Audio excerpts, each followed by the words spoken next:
رسوله الكريم أما بعد فأعوذ بالله من الشيطان الرجيم بسم الله الرحمن الرحيم وعن معاذ بن أنس رضي الله تعالى عنه أن رسول الله صلى الله تعالى عليه وسلم قال من أكل طعاما ثم قال الحمد لله الذي أطعمني هذا الطعام ورزقني من غير حول مني ولا قوة غفر له ما تقدم من ذنبه رواه الترمذي وزاد أبو داود ومن لبس ثوبا فقال الحمد لله الذي كساني هذا ورزقني من غير حول مني ولا قوة غفر له ما تقدم من ذنبه وما تأخر إن الله وملائكته يصلون على النبي يا أيها الذين آمنوا صلوا عليه وسلموا تسليما الصلاة والسلام عليك يا سيدي يا رسول الله وعلى آلك وأصحابك يا حبيب الله الصلاة والسلام عليك يا سيدي يا رسول الله وعلى آلك وأصحابك يا حبيب الله۔ حضرت معاذ بن انس رضی اللہ تعالی عنہ سے مروی ہے، فرماتے ہیں حضور سرور عالم صلی اللہ تعالی علیہ وسلم نے ارشاد فرمایا، جو آدمی کھانا کھائے اور پھر یہ دعا مانگے الحمدللہ الذی اطعمنی ھذا الطعام ورزقنی من غیر حول منی ولا قوت غفر له ما تقدم من ذنبه۔ تمام تعریفیں اللہ تعالیٰ کے لیے ہیں جس نے مجھے یہ کھانا عطا فرمایا اور اس کو میرا رزق بنایا، اس میں میری محنت اور میری کوشش کا کوئی دخل نہیں ہے۔ اللہ تعالیٰ نے جو رزق عطا فرمایا ہے یہ اللہ تعالیٰ کی عطا ہے، میرا اس میں کوئی، اگر آپ کوشش کرتے ہیں تب بھی اس کی کوئی حیثیت نہیں ہے، وہ اللہ تعالیٰ ہی آپ کو عطا فرماتا ہے۔ تو جو آدمی یہ دعا مانگتا ہے اس کے پچھلے سارے گناہ معاف ہو جاتے ہیں، پہلے جو گناہ کیے تھے وہ سارے معاف ہو جاتے ہیں۔ اس حدیث پاک کو امام ترمذی نے روایت کیا اور حدیث ابو داود نے بھی یہ حدیث روایت کی اور اس میں یہ الفاظ بھی زیادہ کیے، جس آدمی نے کوئی کپڑا پہنا اور پھر یہ دعا مانگی الحمدللہ الذی کسانی ھذا ورزقنی من غیر حول منی ولا قوت غفر له ما تقدم من ذنبی وما تاخر۔ یہ دعا مانگی کپڑے پہننے کے بعد، تمام تعریفیں اللہ تعالیٰ کے لیے ہیں جس نے مجھے یہ لباس عطا فرمایا جس میں میری کوشش اور میری محنت کا کوئی دخل نہیں ہے۔ جو آدمی یہ دعا مانگتا ہے اس کے اگلے سارے گناہ بھی معاف ہو جاتے ہیں، پچھلے سارے گناہ بھی معاف ہو جاتے ہیں، اگلے اور پچھلے دونوں معاف ہو جاتے ہیں۔ وعن عائشہ رضی اللہ تعالی عنہ قالت قال لی رسول اللہ صلی اللہ تعالی علیہ وسلم یا عائشہ ان اردت اللحوق بھی فلیکفک من الدنیا کزاد راکب وَإِيَّاكَ وَمَجَالِسَ الْأَغْنِيَاءِ وَلَا تَسْتَخْلِقِي ثَوْبًا حَتَّى تُرَكِّئِيهِ رواه الترمذي وقال هذا حديث غريب لا نعرفه إلا من حديث صالح بن حسان وقال محمد بن اسماعیل صالح بن حسان منکر الحدیث۔ حضرت عائشہ صدیقہ رضی اللہ تعالی عنہ سے مروی ہے، فرماتی ہیں حضور سرور عالم صلی اللہ تعالی علیہ وسلم نے مجھ سے فرمایا، عائشہ اگر تم یہ چاہتی ہو کہ اگلے جان میں بھی تم میرے ساتھ رہو، میرے ساتھ ملو، تو پھر تمہیں دنیا میں اتنی دولت تمہارے لیے کافی ہونی چاہیے جتنا سامان ایک آدمی جو سفر کرنے کے لیے سوار ہوتا ہے، جتنا سامان اس کو اپنے گھوڑے پر اس نے سوار کرنا ہوتا ہے، اس میں کیا ہوتا ہے زیادہ سے زیادہ ایک دن کا کھانا ہو جائے گا، یہ ایک سے زیادہ کپڑا بھی نہیں ہوتا. تو جتنا سامان ایک سوار جو ہے اس کے لیے کافی ہوتا ہے. دنیا سے تمہیں اتنا ہی سامان تمہارے لیے کافی ہونا چاہیے، زیادہ مال و متاع اکٹھا کرنے کی پھر ضرورت نہیں ہے اگر میرے ساتھ ملاقات کرنا چاہتی ہو.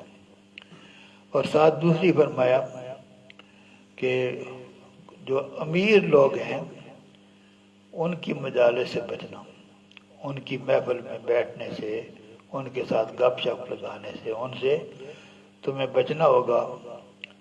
اور تیسرا یہ کرنا ہوگا کہ کپڑا اس وقت تک کپڑے کو پرانا سمجھ کے نہ پھینکنا جب تک اس پر پیبند نہ لگا لو. کپڑا پرانا ہو جائے تو ہم تو پیبند کو نہیں نہ لگاتے. تو آپ نے فرمایا کہ کپڑے کو اس وقت تک پرانا سمجھ کے پھینکنا نہیں ہے جب تک اس پر پیبند لگا کر اس کو پہنا نہ جائے.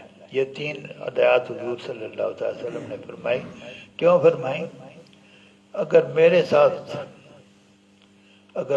ساتھ جو ہے وہ آخرت کی زندگی میں میرے ساتھ رہنا چاہتی ہو تو پھر اس لیے یہ شرطیں ہیں کہ دولت اتنی ہی کافی ہے تمہیں جتنی ایک مسافر ایک جو ہے نا وہ گھوڑ سواری کے وقت جو ہے وہ اس کو کافی ہوتی ہے.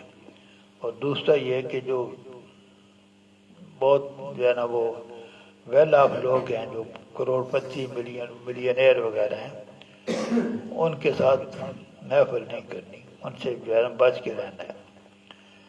اور تیسرا یہ کہ کپڑے کو پرانا سمجھ کے اس وقت تک پھینکنا نہیں ہے جب تک اس پر پیبند نہ لگا دیے جائیں. اس حدیث پاک کو امام ترمذی نے حدیث غریب قرار دیا اور فرمایا کہ اس حدیث پاک کو صرف صالح بن احسان جو ہے انہوں نے روایت کی ہے. اور صالح بن احسان کے بارے میں حضرت امام بخاری کا فتویٰ یہ ہے کہ یہ منکر الحدیث ہے. ایسی حدیثیں بیان کرتا ہے جو صحیح نہیں ہوتی، منکر الحدیث اس کو کہتے ہیں. عن ابی امامۃ ایاس بن ثعلبہ رضی اللہ تعالی عنہ قال قال رسول اللہ صلی اللہ تعالی علیہ وسلم الا تسمعون ان البزازۃ من الایمان رواہ ابو داؤد. حضرت ابو امامہ ایاس بن ثعلبہ رضی اللہ تعالی عنہ سے مروی ہے، حضور صلی اللہ علیہ وسلم نے فرمایا لوگو سنو. لوگوں کیا سن نہیں رہے ہو؟ 2-3 دفعہ آپ نے فرمایا.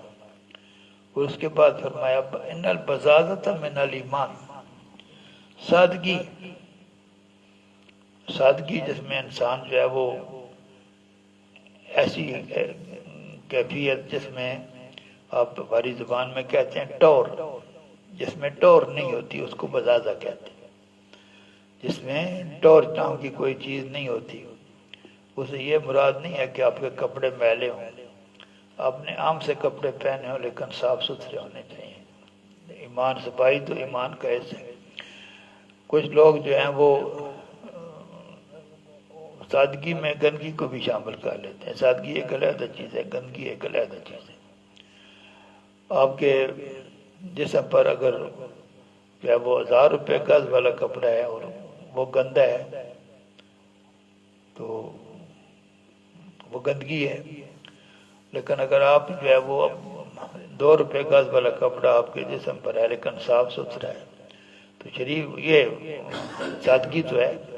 اس سادگی کو شریعت جو ہے وہ پسند کرتی ہے. وہ سادگی جس میں گندگی شامل ہو جو اس کو نہیں پسند کرتی. تو حضور صلی اللہ علیہ وسلم نے فرمایا یہ سادگی، ایسی زندگی کا وہ انداز جس میں ٹور نام کی کوئی چیز موجود نہ ہو، وہ ایمان کا حصہ ہے. آپ نے 2 مرتبہ فرمایا ان البزازۃ من الایمان، ان البزازۃ من الایمان، کیونکہ اللہ تعالیٰ نے قرآن حکیم میں یہ فرمایا تلک الدار الآخرۃ نجعلها للذین لا یریدون علوا فی الارض ولا فسادا والعاقبۃ للمتقین، کہ آخرت کا گھر، یہ آخرت کا گھر ہم اس کو بنائیں گے ان لوگوں کے لیے الذین لا یریدون علوا فی الارض ولا فسادا، جو اس دنیا کی زندگی میں نہ تو بڑائی چاہتے ہیں نہ فساد برپا کرتے ہیں. اور عاقبت آخرت تو ہے ہی متقین کے لیے۔ وعن ابن عمر رضی اللہ تعالیٰ عنہ قال رسول اللہ صلی اللہ تعالی علیہ وسلم من لبس ثوب شہرت فی الدنیا البسہ اللہ ثوب مذلت یوم القیامت، رواہ احمد و ابو داود و ابن ماجہ۔ حضرت عبداللہ ابن عمر رضی اللہ تعالیٰ عنہ سے مروی ہے، حضور صلی اللہ تعالی وسلم نے فرمایا جو دنیا کی زندگی میں شہرت کا لباس پہنتا ہے، ایسا لباس پہنتا ہے کہ لوگ دیکھ کر بلے بلے کرتے ہیں، واہ بھی بندے نے بڑا لباس پہنا ہے، جو ایسا لباس دنیا کی زندگی میں پہنتا ہے، قیامت والے دن اللہ تعالیٰ اس کو ذلت کا لباس پہنائے گا۔ کیونکہ اللہ تعالیٰ کیوں یہ رویہ کیوں ہے؟ اللہ تعالیٰ کو سادگی پسند ہے، اور جو آدمی اس قسم کا رویہ اختیار کرتا ہے، حضور صلی اللہ علیہ وسلم نے فرمایا قیامت والے دن اللہ تعالیٰ اس کو ذلت کا لباس جو وہ پہنائے گا۔ یہ احادیث طیبہ جو ہیں یہ بتاتی ہیں کہ ایک مسلمان کا لائف سٹائل کیا ہونا چاہیے۔ لائف سٹائل کے معاملے میں ہماری طرز ہے وہ ان احادیث طیبہ میں کہیں بھی پھر نہیں بیٹھتے، نہ کھانے پینے میں، نہ لباس میں، نہ باہمی تعلقات میں۔ جو ہمارا لائف سٹائل ہے، اگر ہم اپنے لائف سٹائل کو حضور صلی اللہ علیہ وسلم کی احادیث طیبہ کی روشنی میں دیکھیں تو پھر پریشانی والی بات ہی ہے۔ وآخر دعوانا ان الحمدللہ رب العالمین۔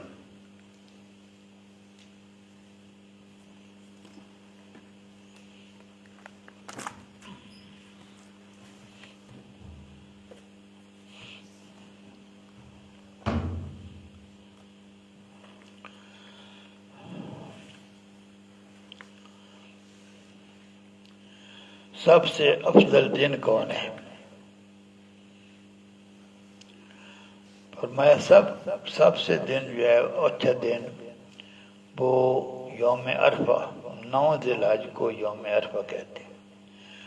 9 ذی الحج والے دن اگر جمعہ بھی ہو، 9 ذی الحج والے دن یعنی یوم عرفہ والے دن اگر جمعہ بھی ہو تو یہ سال کا بہترین دن ہے۔ سال میں یا ہمارے شمسی سال میں 365 دن ہوتے ہیں، اور قمری سال میں کچھ 355 کے قریب 55 کے قریب دن ہوتے ہیں۔ ان تمام میں سے افضل جو ہے وہ 9 ذی الحج کا دن ہے، بشرطے کہ اس دن جو ہے وہ جمعہ ہو۔ اور